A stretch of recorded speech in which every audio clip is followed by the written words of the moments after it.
right, left, left, left, buga! Ha! Buga, buga! Ha! Ha!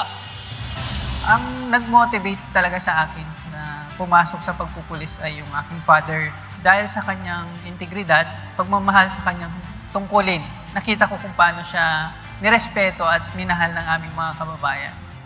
Isa ang Laguna sa mga probinsya ng Calabarzon na kinukonsidera as hotspots, area pagdating sa illegal logging operations noong 2019. Kaya isa ito sa mga problema na tinutukan talaga namin. From 2019, nakapag-conduct kami ng more than 3,000 activities in support doon sa ating anti-illegal logging campaign, including na dyan yung mga monitoring natin, collaboration with other law enforcement agency.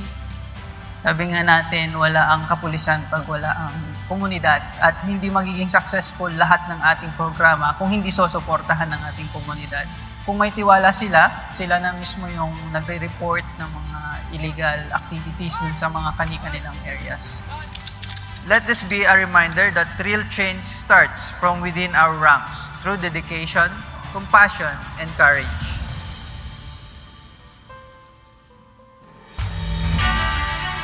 Once